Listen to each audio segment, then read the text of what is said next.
Thank you so much for being here tonight. Welcome to our Bountiful City Council meeting. We will start with our Pledge of Allegiance from Sean Staley. His father was a mayor for 2 terms, is that right? Yes. So he will offer the Pledge of Allegiance for us, and then we will turn the time over to Stephanie Chafee for our prayer.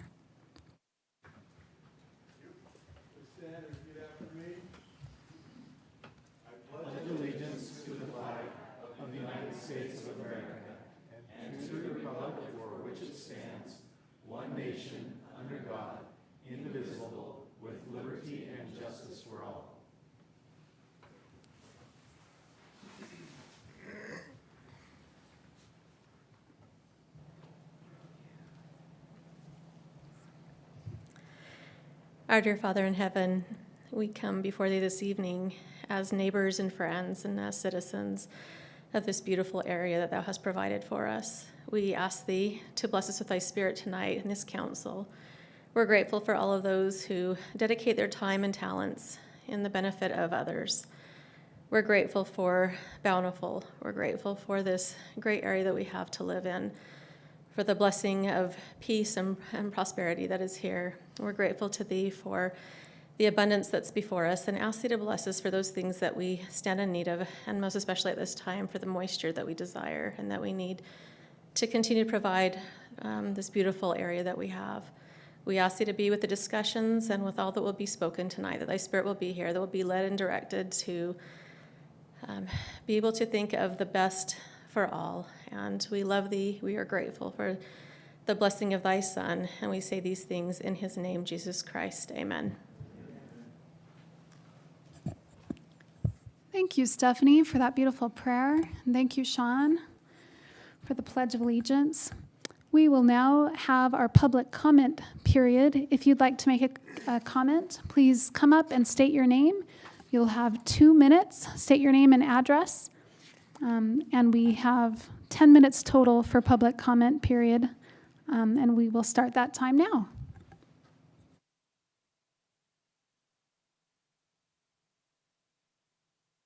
My name is Jack Holt. I live at 1201 East 700 North in Bountiful. My relatives have been here since the 1860s, so I care a lot about this city. I rehearsed this about 3 times, and I'm 2 minutes and 45 seconds, so I will hit the 2 minute, I promise. I'm here about the Water Savers program and the Flip Your Strip program. And I've been to the planning meeting with Francisco, and thanks to you, Mayor, in terms of keeping me informed. I appreciate it. I have really 2 things. I'm a fly fisherman. I fish around the world, and I've seen both major problems, both in quality and quantity.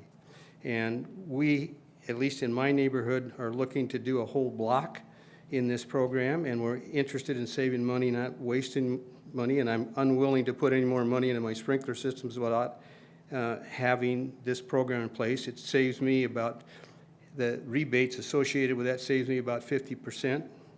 And if I do the labor myself, which is around $2,500 to do this. I would like to do it not without greenery in there initially, just because of the water savings part of it. I also understand there's a concern about losing the beauty that Bountiful has. I would say in many ways, because of the high density development, you've lost a lot of that anyway in some of the personalities, but that doesn't make an excuse to get rid of the look of what we have. But in my looking, I see both good with greenery, and I see bad, and I see the same. So I don't think it buys us a whole lot. In my case, if you guys don't act, you're going to put this into next year, because the water turns off September 15th. And even now, to get a sod cutter in there and cut the sods to get it out, it'd be done. So I would ask you to do that. Thank you. Thank you. Hi, my name is Kathleen Anderson. I live at 713 Woodland Hills Drive, which is also 900 East. And I came to speak about the potential bond issue for the master plan for the expansion of the South Davis Recreation District. And I was not here at the last meeting, but I understand there was concern from the council about the desire that the city give up acreage for the 50-meter pool to be built. But I also am aware that North Salt Lake City has approved the donation of the land for the second recreational center location. And as a senior citizen and someone who has had a membership at the pool and realized that there are many senior citizens like myself who use it, I would like to support the opportunity that we can have a bond issue, that this might come up before the people. I know that there were people with rising inflation and the value of our homes and increased taxes in a lot of areas and the national inflation, that there is many concerns, but I think there are many, many benefits to our community to have these outdoor and family recreational areas. I think it's good for our physical and our emotional health, not only as a senior, but for young people, that they have opportunities to learn sports and how to work together. And I hope the city council will support us. And I also want to say I'm a representative of the Bountiful representative on the Community Advisory Board for the last 2 years. So I think the background or the research for the master plan is solid, and I would just like to support it. Thank you for your time. Thank you.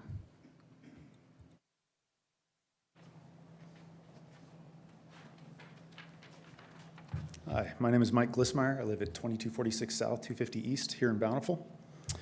I'm a professor at Westminster College where I teach business strategy, business management, and leadership courses.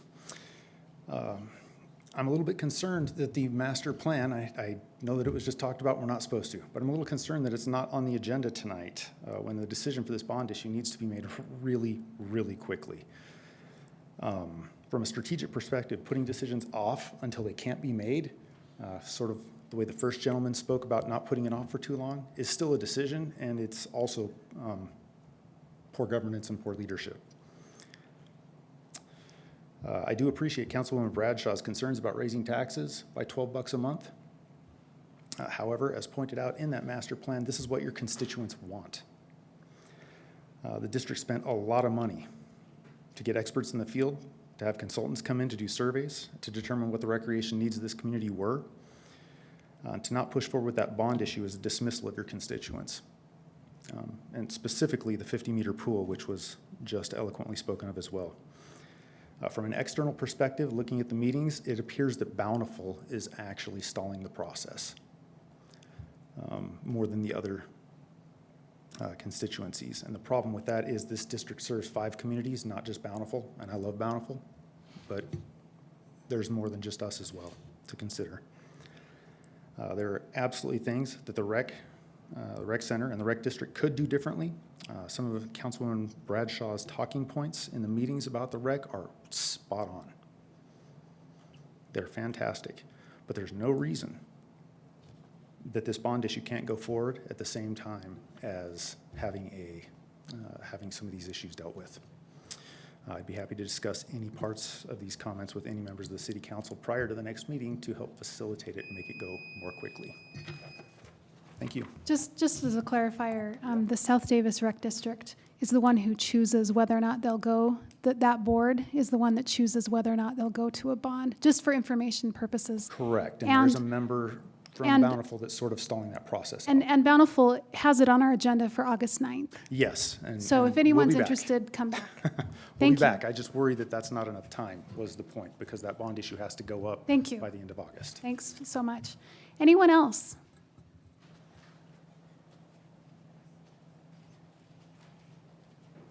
Good evening, Council. My name is Melanie Mortensen. I live at 68 Windsor Court in Bountiful.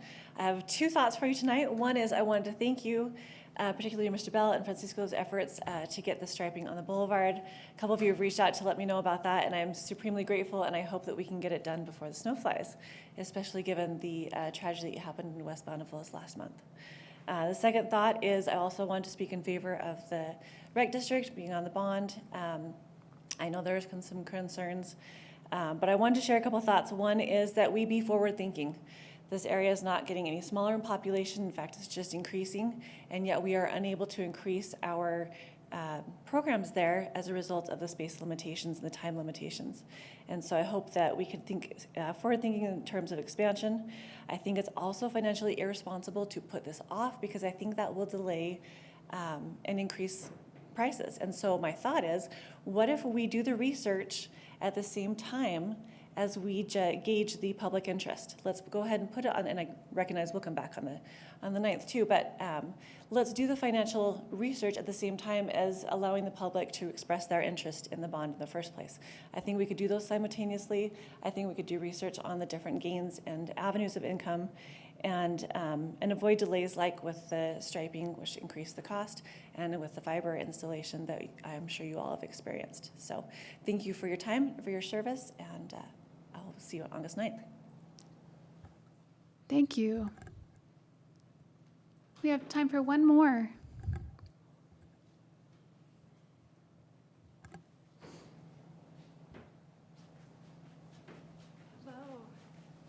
I'm Angeline Hodgson. I am a parent of a young water polo player, and I am also a Bountiful resident. Right now with the current recreation center, there is too much demand for pool time with school teams, swim classes, and various other recreational activities. In most cases, we aren't able to even use our own facility here because of scheduling conflicts. The water polo community here in Bountiful is very limited on hosting events due to this issue. Most times it is necessary that we travel to Tree Mountain, Ogden, Kearns, or Cottonwood Heights in order to play. Our city is lacking the resources for the players. The pool expansion would make it more viable for the water polo players to be able to use their own city recreation center to develop as a player. So I am in support of the 50-meter pool. Thank you, everyone, for your comments. We appreciate that. We will now consider approval of the minutes from previous meetings. I have one comment. On page 6, line 9, this was a public comment, but I think that it should say that he would serve 16 years if appointed, as opposed to currently serving. But other than that, I would make a motion to approve the minutes. I don't know how we deal with that, but that's my memory, and that would be accurate as well. Yes, thank you. So that was a motion with an amendment, Correct. and so we just need a second and a vote. Second. All in favor? Aye. Aye. Any opposed? Okay, that motion carries. Thank you. It's time for council reports. We will start tonight with Councilwoman Price Hewish. Okay, I'm reporting from the Bountiful Davis Art Center, and just as a reminder, the Music Fest is still continuing on right now, and if you're interested, they have one more concert, The Voice of the Reed. It looks really amazing, and these concerts are selling out. It's a little off in the distance, but get your tickets now for October 13th. I'd also remind the public that we have, the BDAC is offering family art night classes as well as other art classes. And just a little shout out to a Bountiful resident, Pam Beach, who is opening an exhibition of her portraiture at the BDAC on Friday. And these amazing portraits will be on display for a few weeks there at the BDAC. So go on down and see all that the BDAC has to offer. Thank you so much. I have a quick report from the South Davis Sewer District. We had a meeting this week, and Dal Wayment, who some of you may know, he has been the director there for 35 plus years. And what a fantastic asset he's been to the South Davis Sewer District. He has been his mindset has been, we'll fix our own water pumps in-house, we'll buy equipment on KSL. He has saved the district a lot of money over the years and has been really innovative in his approaches and has really been awesome for the South Davis Sewer District. So I'm sorry to see that he's retiring, but there is a new, a replacement, Matt Myers, that's been acting as an assistant director for many years now. I think it's something like 10 years. And so he'll do a great job, but just wanted to update the council on that development. Councilman Bell, do you have a report? Just that we are in full swing of doing our summer concert series at the Fourth North Park. It has been well attended, and encourage everybody to keep going and participating in that. Thanks. Councilwoman Bradshaw. Thank you. I'm going to do my report on the South Davis Recreation District. As you've heard, there is still discussion about whether or not to forward a bond to the voters that is still pending before the rec district. Part of the reason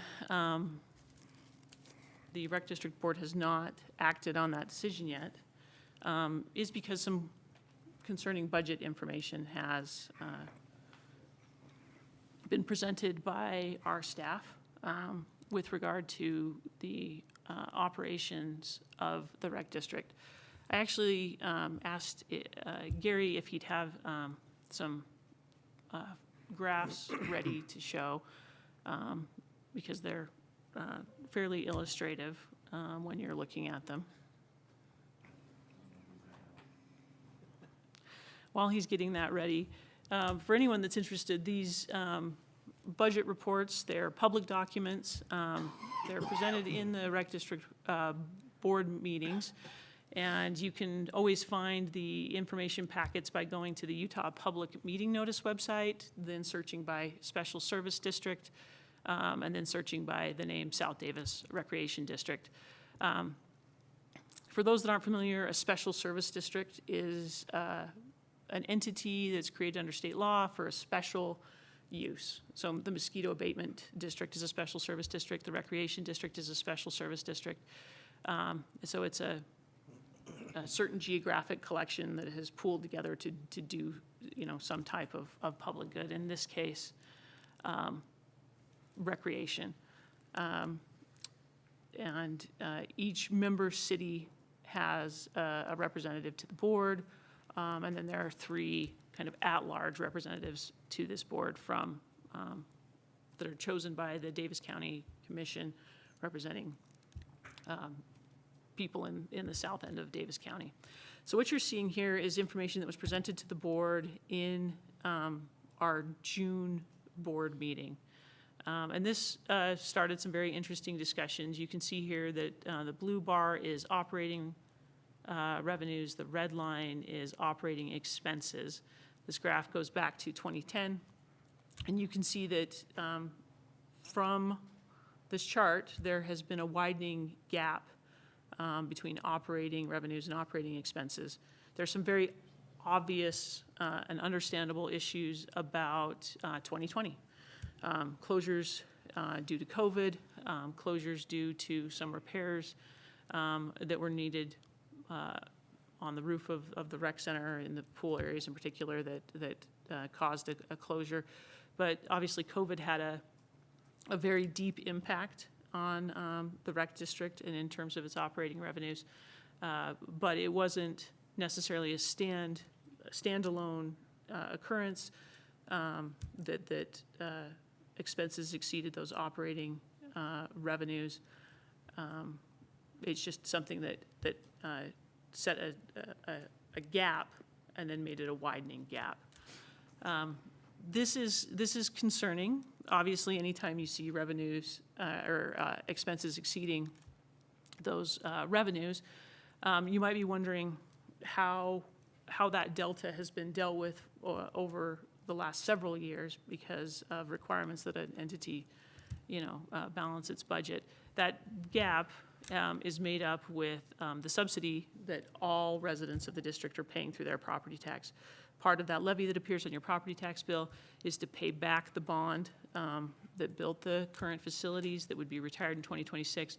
And part of that tax levy is a subsidy that was meant to build reserves for the rec district that could be drawn on for repair of the building, maintenance of equipment, and in times of economic distress like we saw in 2020 and in 2021 with COVID.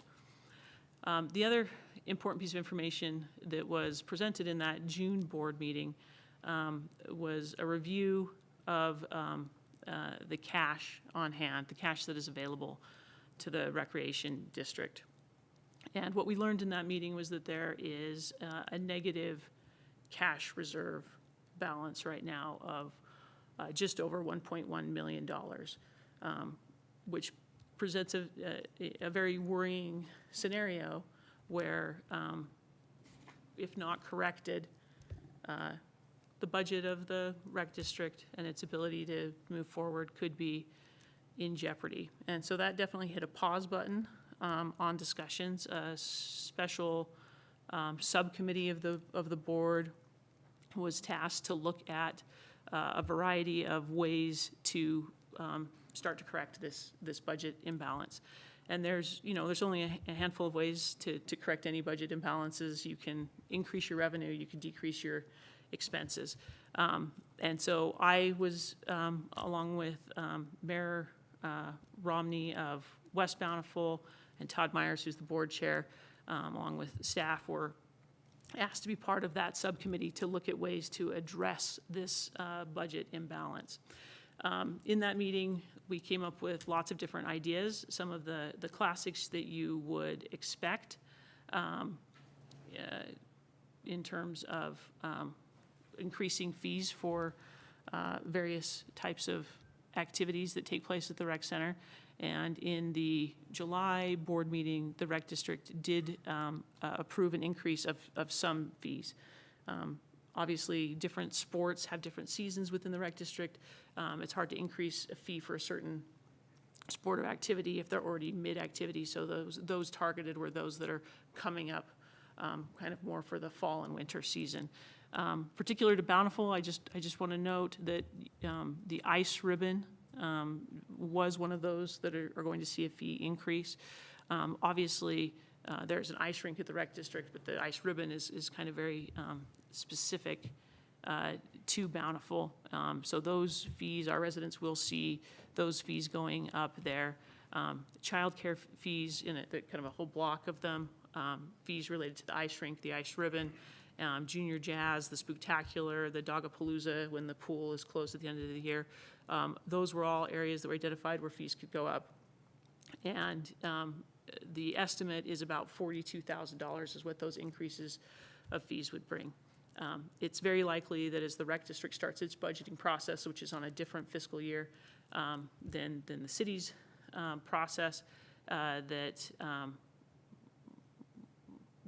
we would see additional fees go up to try and bridge that gap of that $1.1 million and the 42 that's already been raised. That's still a fairly significant delta to try and bridge that gap because so much of that subsidy and those reserves have already been depleted through the years of using them to fill the gap that you see between those lines.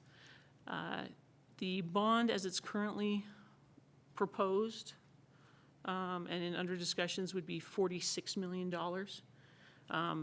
That bond would add $57 and change to the tax bill of the average homeowner in the entire district.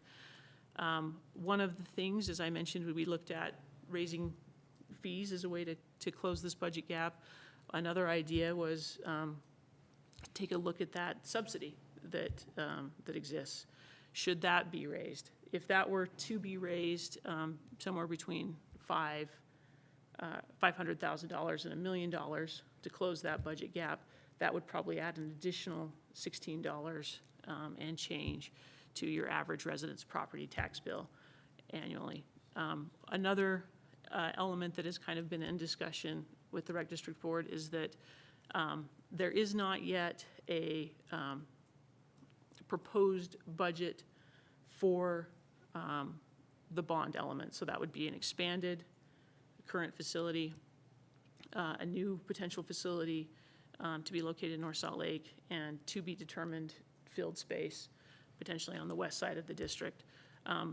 It isn't anticipated, given this current trend line that we're seeing, that those new facilities would have revenues to meet their operational costs. So, and the bond at this point doesn't anticipate that. So in order to ensure that you would have a mechanism to create reserves for that expanded use in that new facility, we'd likely have to also consider some type of a property tax subsidy component of between $700,000 and $800,000. That's similar to what was put in place, that dollar level, when the current facility was created. So that would add an additional $16 and change to the potential property tax of the rec district. So that entire package to both try and address budget issues and expand operations and build a new facility would potentially take your average resident's property tax from $53 annually to about $140-ish annually that we'd be paying. So it would be a fairly significant increase in costs.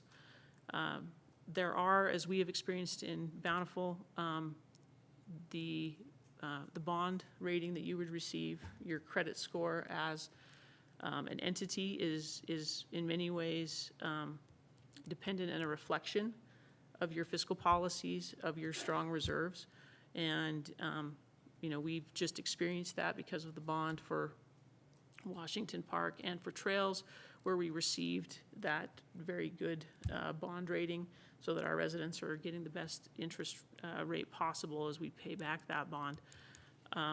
There are some concerns that, given the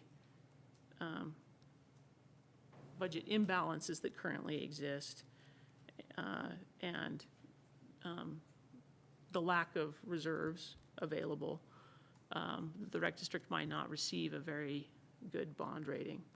And so there have been a number of discussions in the board meeting last month and in the small work groups to try and address some of these issues to make sure that the board is making the best fiscal decisions for the residents of the rec district, so that they can have what is a robust and important facility that bonds together all of South Davis, but in a way that doesn't overburden the residents of South Davis who are not necessarily using that facility. And that public policy balance of how much you subsidize, how much you expect to recoup from fees, certain categories of subsidization. Should subsidization be aimed at youth sports or low-income people or senior citizens, are part of that discussion and part of what the rec district will ultimately have to dive into as it seeks to make this budget process right and sustainable.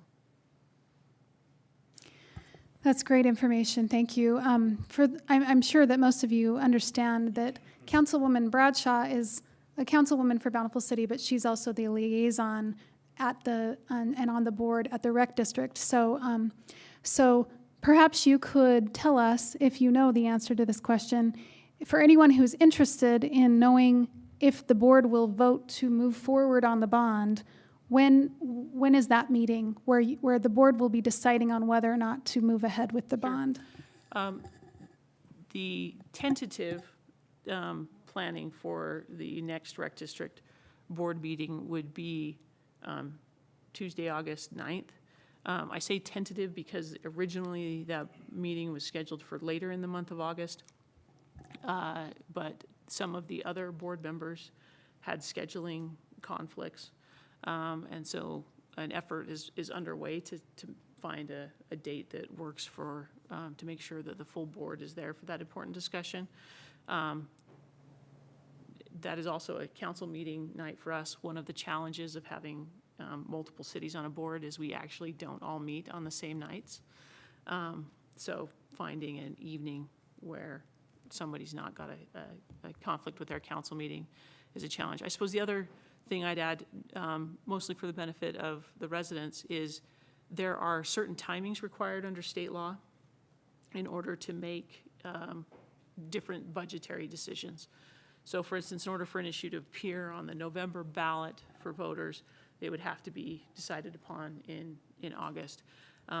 If there were, for instance, a desire to increase the property tax levy to use as a tool to adjust the budget issues, for instance, the closing that $500,000 to $1 million gap that would equate to about $16 to the average taxpayer.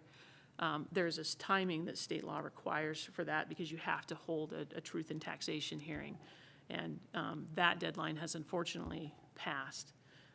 The rec district could not do that until the next year because the deadline has passed. And most cities or other entities that are holding a truth in taxation are scheduled to hold those state law required meetings for the public next month. And so because you've missed that filing deadline of a property tax increase, that may be one of the tools that the district can avail itself of to write the budget, but it's a tool that can't be immediately deployed.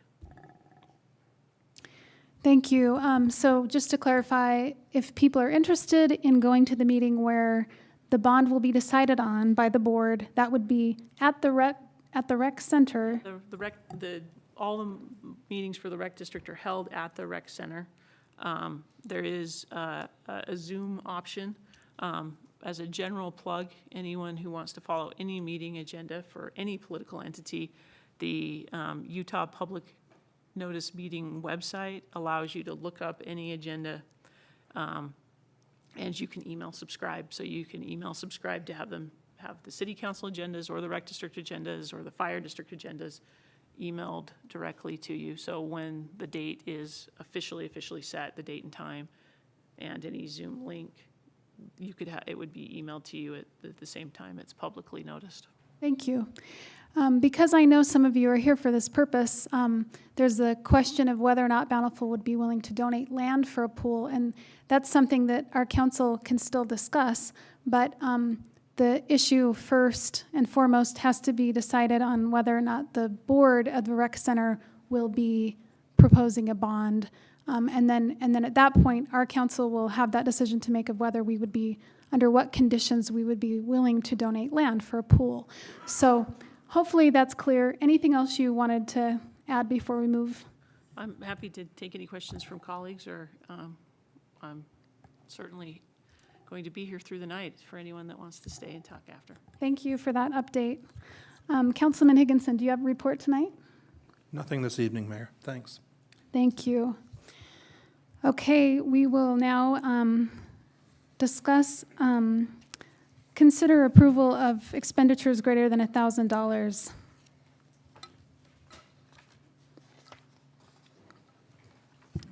Move that we approve the expenditures greater than $1,000. All in favor? Aye. Aye. Any opposed? Thank you. And now we are excited that Ms. Beth Holbrook is here, along with Mr. Jaron Robertson from UTA to present to us. Great to have you here. Thank you so much, Mayor, and council members and staff. It's great to be here. I'm very excited. For the record, my name is Beth Holbrook, and I am the trustee for Utah Transit Authority, who represents Davis, Weber, and Box Elder counties. And I have with me tonight our acting director of planning, Jaron Robertson, who is also our director of innovative mobility. And that's why we're here today. And I believe that my presentation was already emailed to you. Did you receive it by chance? And if not, let me see if I can, oh, perfect, okay. Were you gonna put it on the screen or? Oh, okay, no problem. So, We've got your hard copy. okay, great. So let me go ahead and just give you guys a brief update of what UTA is looking at doing this next month in August, which is our August Change Day. And just so that you guys understand, I'm going to go over the basics of microtransit and what that represents, and then going to go through some of these elements, and then Jaron is here to answer any questions because he's the technical guru. I am here to just talk about the big picture. So one of the things that we look at doing as UTA is we look at improving the connectivity. And as we all know, here in Bountiful, we have a lot of elevation shifts.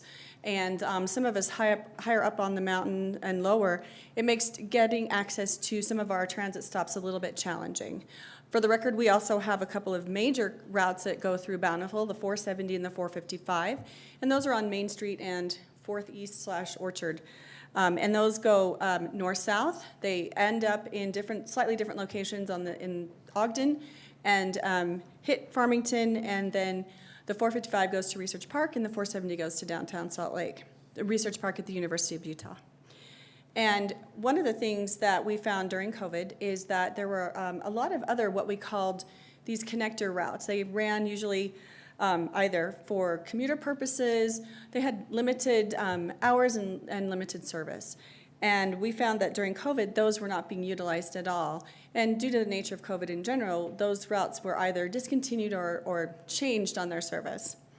And in the meantime, learning from Microtransit, which is a service that we actually provide in Southwest Salt Lake County. So I'm sorry, I should refer to the pages. Why Microtransit? Usually I have it on the screen, so my brain works better that way. So Microtransit is a service, it's called UTA On Demand, and it's basically a service that is app-based. So in other words, if you think about Uber and Lyft, that's kind of the process for Microtransit.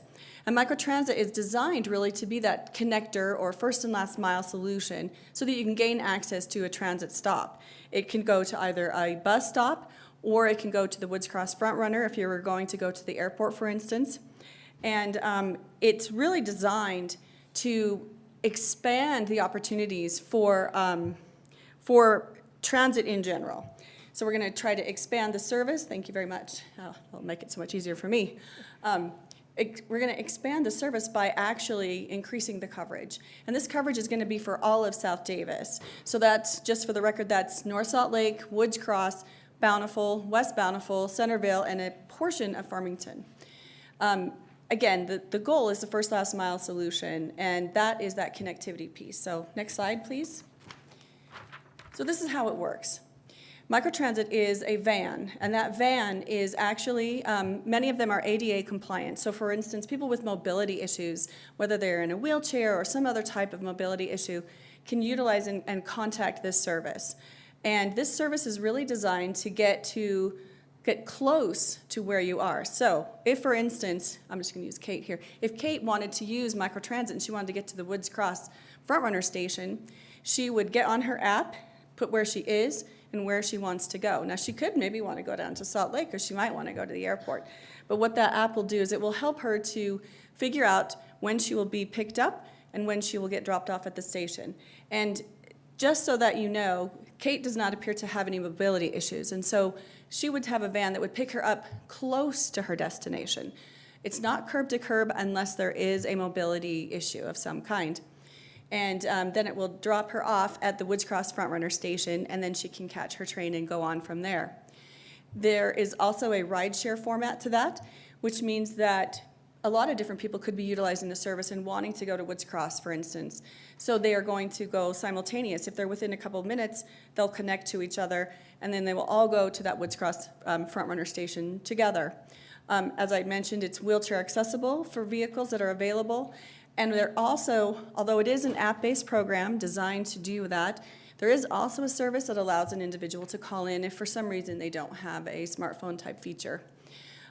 It's our standard fee structure, $2.50, and it is completely transferable. And that does not shift based on demand. So you know with Uber and Lyft, they have that cost structure that changes if there's a high level of demand. Ours is going to be consistent and constant.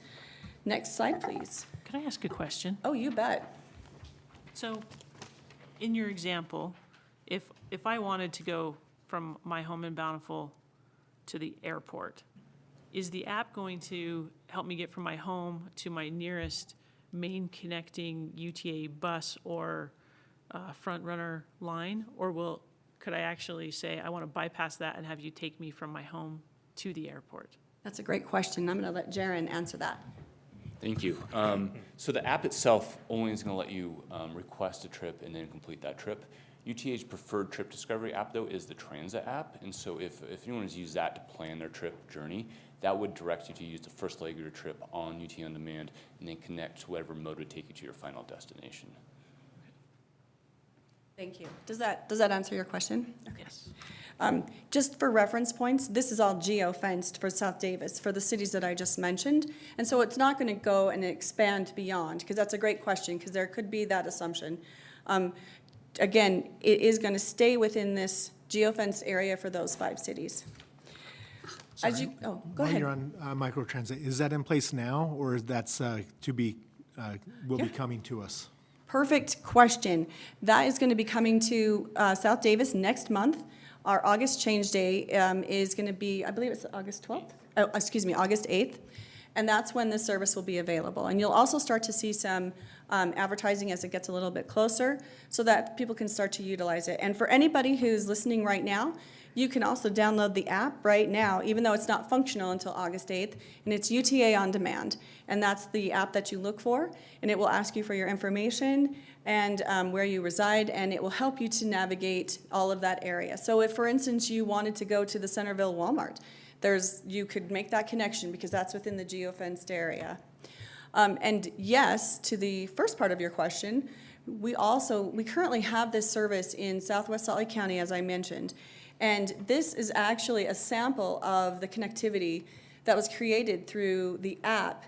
And you can see that we just picked May 5th as a random day to kind of get a picture of connectivity. And if you're looking at it towards the left of the map, for those of you who aren't familiar with Southwest Salt Lake County, Bluffdale, Harriman, South Jordan, Riverton, Draper, and just a teensy bit of White City up there in Sandy, that you can see where there's really dense connectivity points are at a stop at the end of our line, which is the red line, and that's in South Jordan.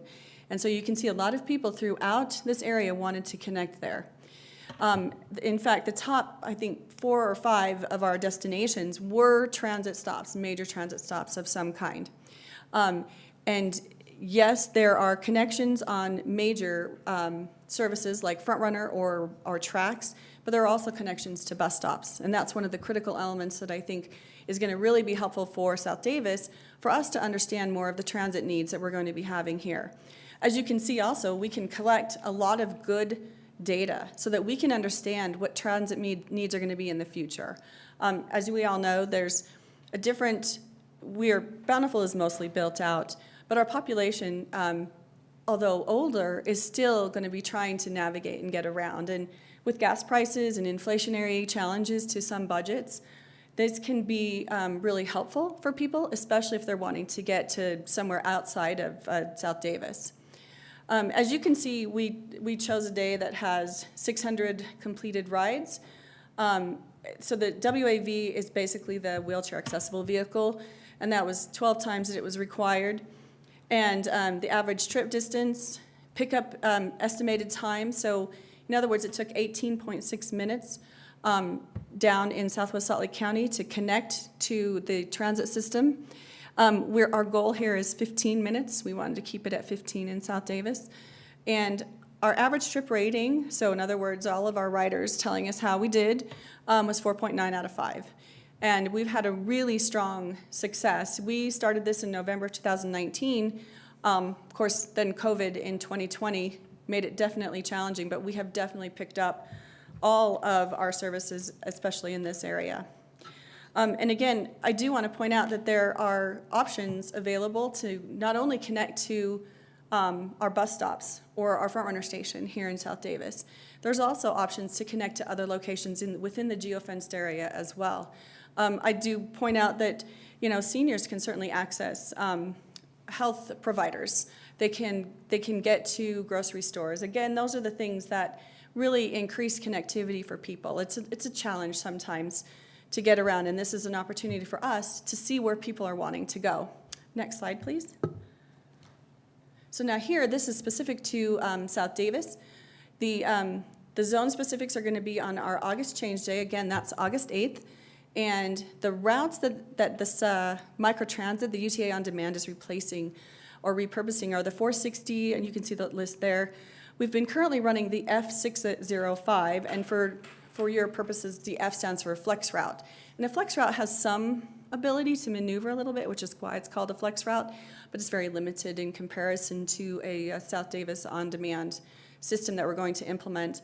The operating days and hours, Monday through Friday, 6 a.m. to 9 p.m.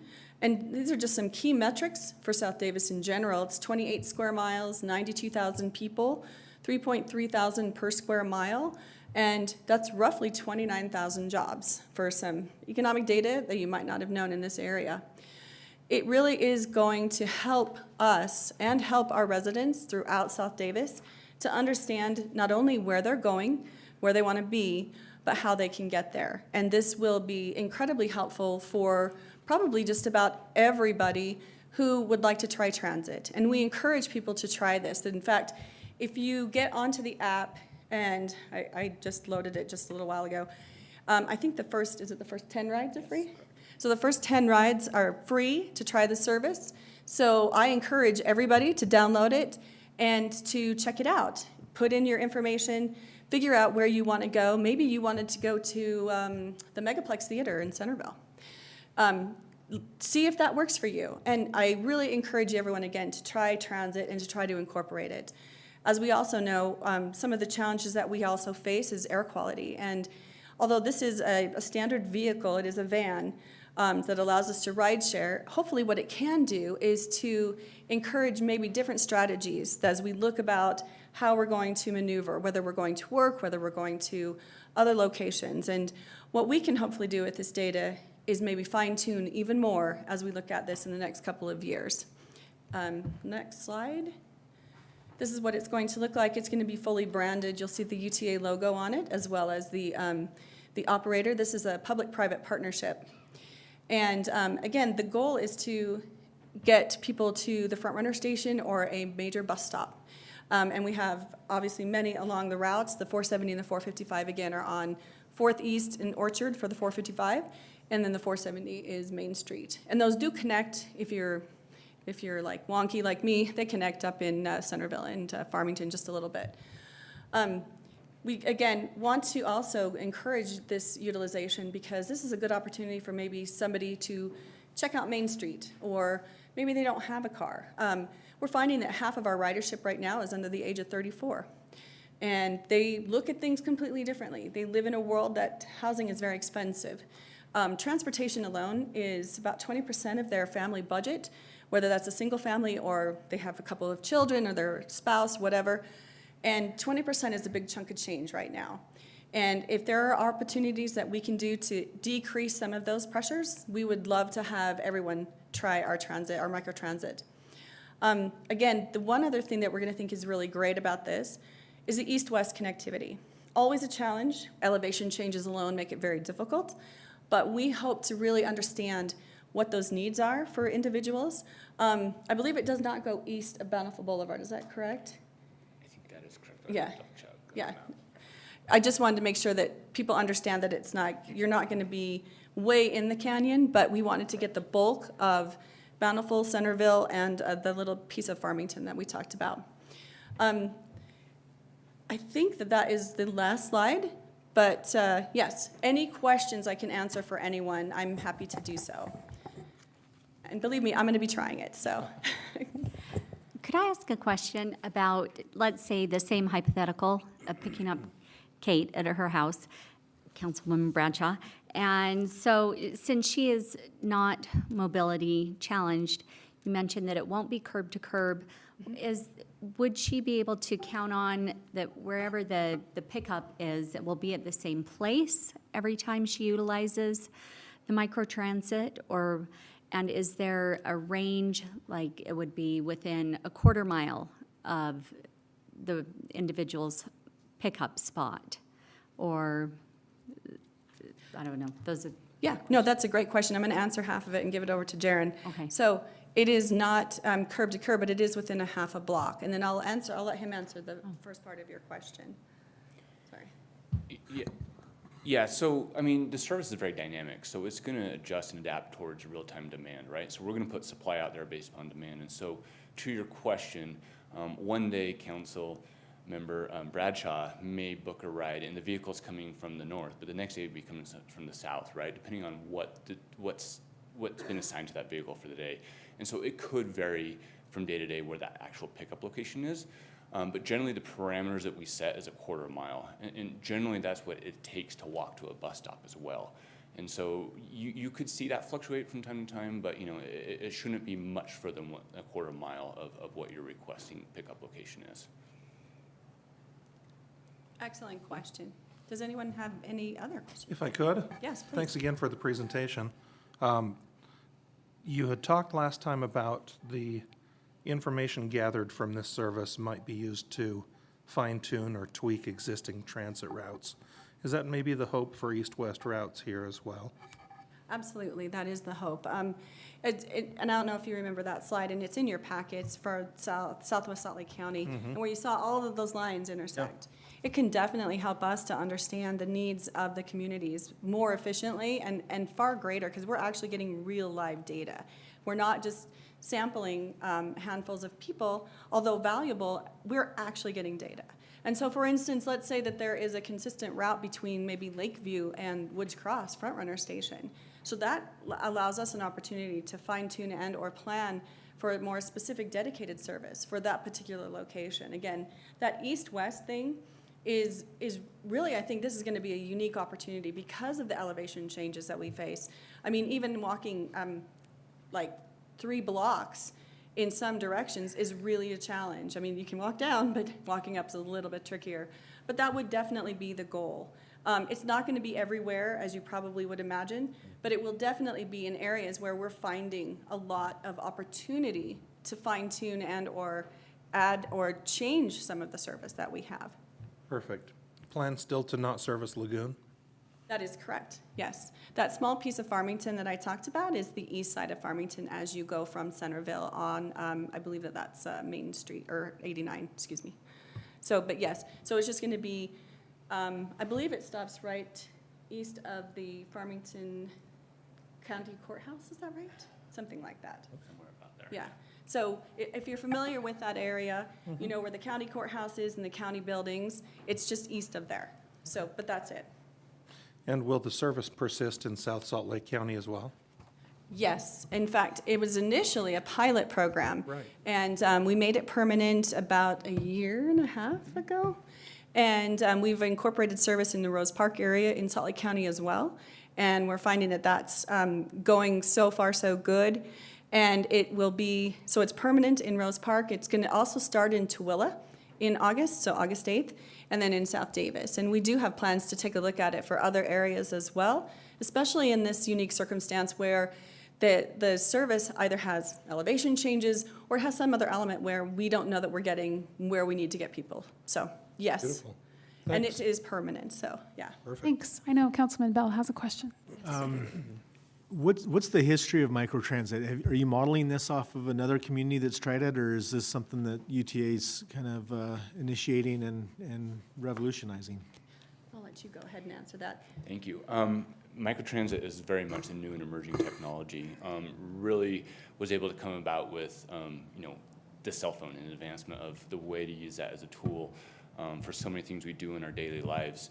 You know, really, you look at how Lyft and Uber kind of pioneered this, and transit in the public sector was really able to take this and start to adapt and try and test it. And so in 2019 is when we launched our first pilot, for many of the reasons that Beth spoke about today, where we just had challenges serving the community with traditional fixed route services, and we were really interested in saying, how can this type of service better serve our customers and the communities? And so fortunately, we had a great board. They let us pilot the service for a year and a half, and we were able to just demonstrate tremendous success in expanding coverage and transportation for the community. As you ask about what's happening with Microtransit today, I would say that, there were a handful of transit agencies who were really early adopters or at least testers, and I would say UTA is one of those, because if you were to go out there and look at industry today, and when I say industry, I'd say more like public transit agencies across this country, a lot of cities and municipalities, there's very few who aren't asking the question about how microtransit can serve their community. And so I think it's fortunate that UTA's really embraced this and willing to continue to try it and advance the service. I'm guessing you guys are advertising on your trains and buses, or will be. How else are you getting the word out? So the communications are probably going to also be advertising. I apologize, I didn't bring that data with me, but we are trying to incorporate that in some type of an advertising campaign. And I'll definitely notify you, and I can certainly send you a link as well for anybody who visits your city website so that they can have access to it. And I apologize, I will send you that information, but I do not have the specifics of the communication strategy right now. So, but it's a great question, and thank you so much. Any other questions? Yeah, go ahead. Just might I add that our community engagement and marketing team is working with city staff across our service area to help you utilize your channels to reach out to your residents. So as part of that communication strategy, we'll continue to work with your staff. I have one more question. So if an individual lives 1 block or 2 blocks from an existing bus route, are they excluded from the microtransit, or how does that work? Are you taking them from like those 2 blocks to that next stop? I'll let you, but no, it does not No, exclude. there's no exclusions. No I mean, exclusions. quite frankly, the individual, depending on what their destination is and their origin, really needs to determine what is their best mode of transportation. And using the transit app can really help with that. But it wouldn't really make a lot of sense to take microtransit from one stop to another. But it really technically wouldn't be precluded from doing that. Yeah. It's just the access point, I think. If our goal is to get there within 15 minutes, is that what's best served if you're a couple blocks away? But it's a great question. Thank you. Any other questions? Just a clarifying question. The $2.50 price point, so is that just for the microtransit leg of your route? Like if you're then getting dropped off at the bus stop, would that include your bus fare to your final destination? So you can, so that $2.50, you can transfer to a bus with that. So you don't have to pay an additional $2.50. So it's your whole journey. Correct. And that's looped into that whole cost. Right. Now, it doesn't cover front runner. Front runner is a slightly different cost structure. However, if you have a pass, that's a different situation again. So it is included, if I'm correct on that. Correct. Well, generally front runner's a upgrade ticket, right? So it covers that first $2.50 cost, and then depending on the final destination of front runner, you may have to upgrade that ticket. Otherwise, connection to bus routes are It's completely seamless cost-wise, Yeah. so no additional costs. Thank you so much. Any other questions? Great information. Thank you. We're excited. Thank you again. I appreciate the opportunity to talk to you guys this evening. We always consider you our own, Beth. Nice to see you. Thank you. Thank you for adopting me still. This is Yes. great. I Thank appreciate you. it. Thank you so much. Okay, we will now move to number 7, considering approval of a bid from 3XL Construction, Mr. Todd Christensen.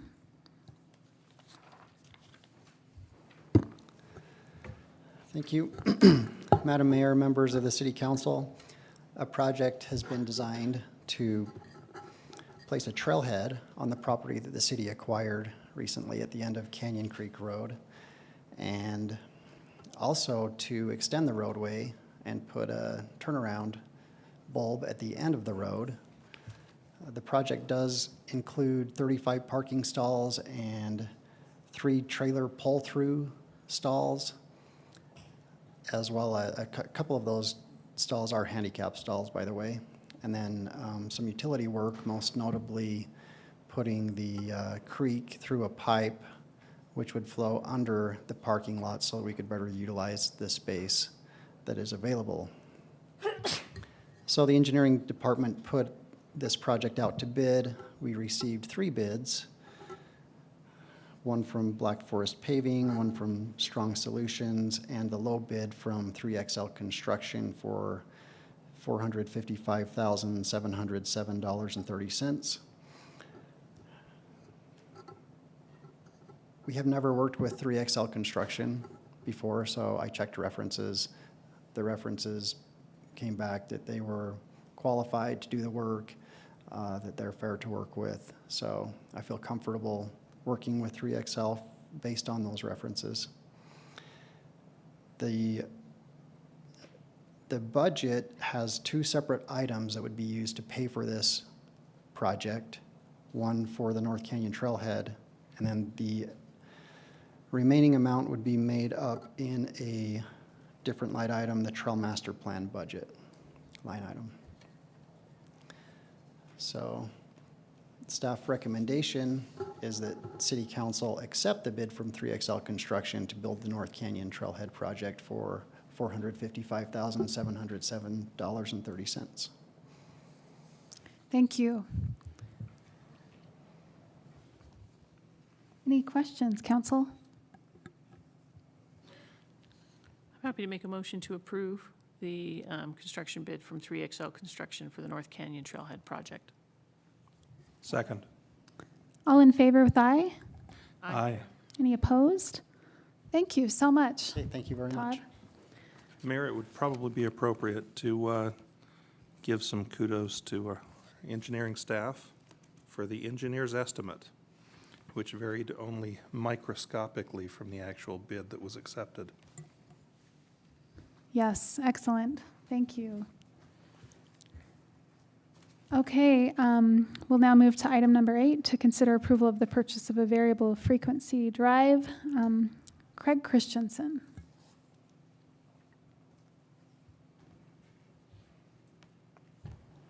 Good evening, Mayor Harris and members of the council.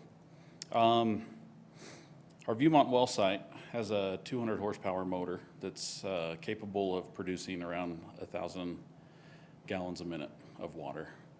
This site has not been ran since 2018 because the pump, the drive in the control panel that allows the motor to go on and off is kind of an all or nothing type of a deal. So this causes water hammer in our system and has a tendency to break the lines down there, service lines and mains that are in that older part of the city. By installing a variable frequency drive, VFD, in this site and replacing the drive, we would be able to have better control over the start speeds and the stopping speeds of this motor and allowing the water hammer to dissipate and not be there, which in turn makes less water leaks, right? So also part of a VFD is we're able to have control over the water production that we have out of this site, anywhere from 300 gallons a minute up to 1,000 gallons a minute, whatever it needs to be to satisfy the demand at that time. We have some VFDs throughout our system already installed, and we've noticed a significant increase in our power savings from having these installed without the demand charges for start and stops. Part of our doing this is also allowing us to have another source that we can pull from during times of drought, or if we have maintenance at a different well site, that this can help offset that demand from that. This is a budgeted item this year in our 10-year capital plan and has been reviewed by the appropriate staff. And it is staff recommendation that City Council approve the purchase of the variable frequency drive from ECT Sales and Service for $22,542. I'll answer any questions if you have any. I just have one question. When was the 200 horsepower motor installed? It was, I think it was 2009, 2008, 2009 was when it was rehabbed recently. I was wondering if you could explain a little bit about what water hammer is, just for those of us who don't know what that means exactly. Yeah, so like if a motor's turning on and it's an all or none situation, it's just gonna turn on and it causes that force of 1,000 gallons a minute into that line that's already got some in there. And it kind of causes a ripple effect in there. Same thing can happen if you're shutting it off. So it's just causing that to just stop. Water from the well drops down, and it's like closing a gate valve instantly, and it causes a ripple effect kind of the opposite direction. Same thing happens with hydrants if you open them too fast or close them way too fast. Same thing can happen there. We notice that a lot too. So it's just kind of like a ripple effect, kind of like if you're at a wave pool and they kick that on and it's got that ripple in there, and that's that same thing that's happening in a line, and it finds that weak spot that can just give out, or old galvanized lines, things of that nature. So Thank you.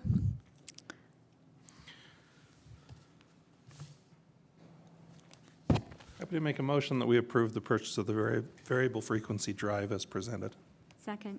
All in favor? Aye. Okay, thank you so much. That motion passes. And now, Mr. Alan Johnson will consider approval of the purchase of solar repair parts. Yes, Mayor and Council, it's great to be here with you tonight. What I bring before you here is kind of an interesting situation. We have our two solar Titan generating units, which are being operated really every day and have been done since June. Like I say, as we look at it, power prices on the market, if these don't run, are 20 cents a kilowatt hour to buy it. And obviously, if we sell it, our retail rate is at 11 cents. So we don't make a lot of money if we pay 20 cents and sell it for 11. So we need to keep these units running. And we have been operating them, and we have been operating them all summer, and anticipate running them really through September and possibly into October, depending on what the power situation does. Well, these units, we found out, we came to here a few weeks ago and bought the first two, but what we found is from solar, the manufacturer, not solar himself, but they go out and get companies to supply parts and bring them back into them, put a timer in these. So they put a 10-year timer, which tells you our equipment's getting to be 10 years old since we plugged it in. And for whatever reason, 10 years, it quits working. And they sent a notice out a couple of years ago, and we didn't get it, or it didn't get sent to us or whatever. But anyway, we're now finding out, so we didn't really have a lot of notice on this. But the equipments are still running. We have a few hours left on the existing units that are there, so we can still operate them. But solar does have new ones which do not have the timer built in. This once they found out, because these solar units are typically used like on the Kern River pipeline or Dominion's pipeline, and they run them nonstop. And they'll run them for 3.5 years, take them out, replace them. But in our case, we run them through the summer over peak. So in our 10 years, we have less hours, and a lot of times they get them in by operating in 1 year. So they typically replace them more. So we're kind of breaking ground with the starting and stopping that we're doing with the amount of time. But anyway, we need to replace these. There's 2 valves in each one, the linear position and a dump valve that's used in the emissions control to keep them within emission control for it. So like I say, we have been able to find them. Solar does have them. In fact, they were delivered this morning, so we do have them. They're not in, but we do have them. And we'll be putting them in if you guys approve it tonight. But like I say, we've run this through the Power Commission. We polled them. We got a unanimous recommendation. It's gone through, Gary that's looked at it. So it would be of the staff and Power Commission's recommendation that we purchase the 2 linear positioners and the gas dump valve for $83,127.96. We do have money identified for repair parts. We just don't know what they are. So we're obviously just in July. We still do have money to pay for it at this point. So that would be our recommendation. Anyone ready to make a motion? I'll make a motion that we approve the purchase of the, now I forgot what they're called. Well, The gas fuel control and the variable position, electric. Equipment as requested by the Power Department. Second. All in favor? Aye. Aye. Any opposed? That motion passes. Thanks so much, Alan. Okay, thank you very much. Okay, now we'll turn the time over to Mr. Lloyd Cheney for considering approval of the lot line adjustment. Thank you, Mayor. While we're waiting for this to come up on the screen, and that's not the screen I was hoping to see. Anyway, maybe I'll just refer you to your packet and page 40 of your packet. I think if you expand the whole.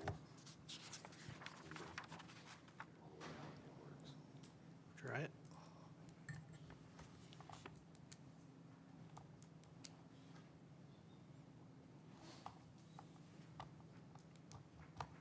Should we try it again? See if the second verse was same as the first. Yep, it is. Okay, well, we'll just go old school. In preface to the next two items, lot line adjustments have typically been handled by the administrative committee, but we've seen a shift in the state code, which now requires that lot line adjustments have an amended subdivision plat prepared when the lots are part of an existing subdivision and when they also involve existing homes. So this is the reason why tonight is our maiden voyage for a couple of amended subdivision plats going to the city council. This item was previously heard last week by the Planning Commission, and they have forwarded a recommendation of approval to the city council. The Summerwood subdivision was approved in the early 2000s. Many of those lots in phases 1 and 2 were approved with lot sizes between 20,000 square feet and larger, but many of them were, slightly less than an acre in size. John and Julie Hall and Shanna Hale, they're the applicants for this particular adjustment. The Halls are currently building a home on Lot 110. That's shown with the yellow outline. The Hales own Lot 112, which is shown with the blue outline, and of course the triangular portion is the piece which they would like to exchange. As we reviewed the current requirements of the foothill ordinance for lot size, that's all based on slope. So we did a slope analysis for those two lots, just to give you an idea of where they would fit in the current zoning. For lot 10, or 110, they would need a 2-acre lot. Well, that's really not in the cards unless we unravel the entire subdivision and start over.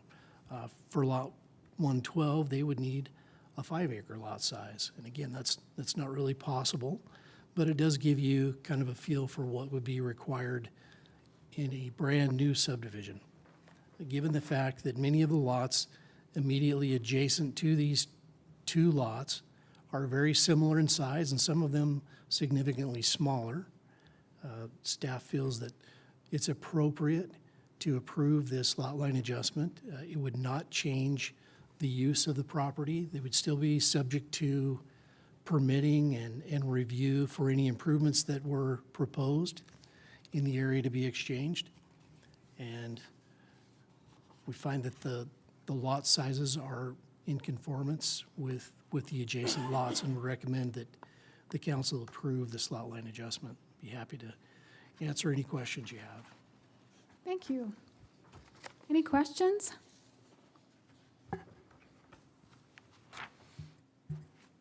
Were there any concerns expressed by the neighbors or anybody adjacent or in the area?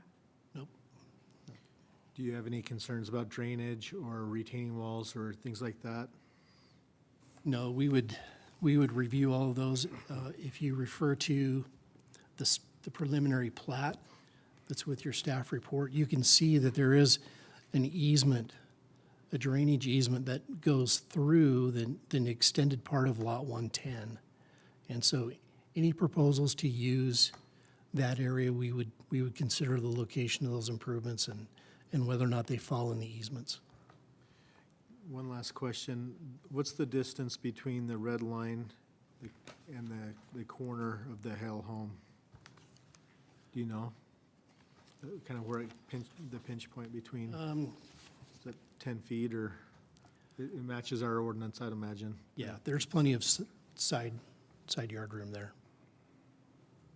With that, I'll make a motion to approve the lot line adjustments for lots 110 and 112 at Summerwood Estates. Second. All in favor? Aye. That passes. Excellent. And now Mr. Lloyd Cheney again, another lot line adjustment. Thank you, Mayor. Again, we have another lot line adjustment for you. This one is in a little bit different part of the city. This is an existing lot that was part of the Foothill Acres Plat A. Interestingly enough, this was the childhood home of our former building official. So we're a little bit familiar with this piece, and with the passing of his father, his family sold this property. The Squire family also owned the half-acre piece in the back, which essentially was a landlocked parcel.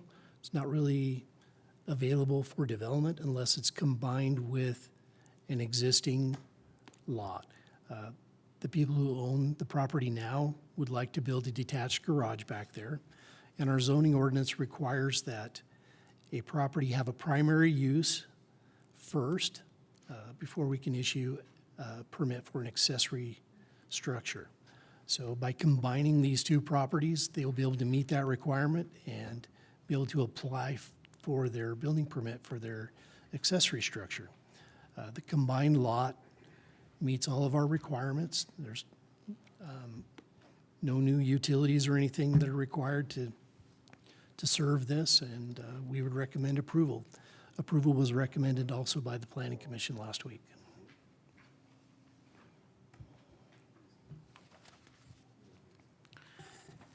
I would just ask the same question. Were there any concerns presented by neighbors or anyone? Nope, there were not. I'd make a motion to approve the lot line adjustment at 433 East, 775 North. Second. All in favor? Aye. Any opposed? Great, thank you. Thank you.